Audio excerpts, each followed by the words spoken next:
Hello students, good morning. আশা করি তোমরা সবাই খুব ভালো আছো। আজকে তোমাদের ভিডিওতে যেটা শেখাবো সেটা হলো টাকা পয়সার যোগ। তোমরা টাকা পয়সা অলরেডি শিখে এসেছো যে 1 টাকা মানে হচ্ছে 100 পয়সা, বা এগুলো যোগ করতে শিখেছো। 3টে 50 পয়সা যোগ হলে 150 পয়সা, সেখান থেকে 1 টাকা 50 পয়সা। তো আজকে যে যোগটা দেখবো, দেখি কি আছে। ফার্স্টে দেখো আছে 4 টাকা 60 পয়সা, তারপর 9 টাকা 50 পয়সা আর 3 টাকা 40 পয়সা। এবার কি করে যোগ করব আমরা? 0 0 0 যোগ করলে 0, 4 আর 6 10 হয়, 10 আর 5 15, তাহলে 150 পয়সা হলো।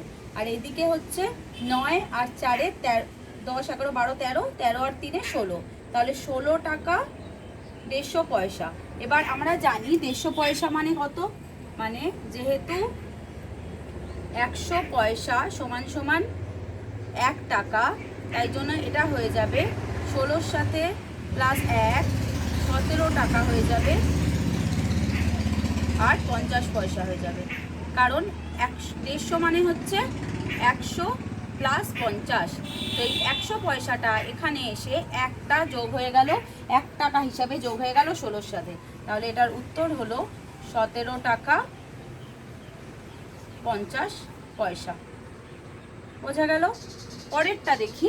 এখানে 0 0 0, 4 আর 3 7 আর 1 8, আর এখানে 10 14 14 আর 19 19 20 21 22 23, 23 টাকা, 23 টাকা 80 পয়সা।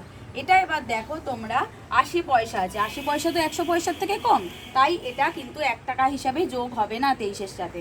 তাহলে এটার উত্তরটা থাকবে এটাই, 23 টাকা 80 পয়সা। তো তোমরা এই অঙ্ক দুটো দেখো, এই ভিডিওটা দেখো, দেখলে তোমরা বুঝতে পারবে টাকা পয়সার যোগ কিভাবে করতে হয়। তারপর আমাকে জানিও কেমন।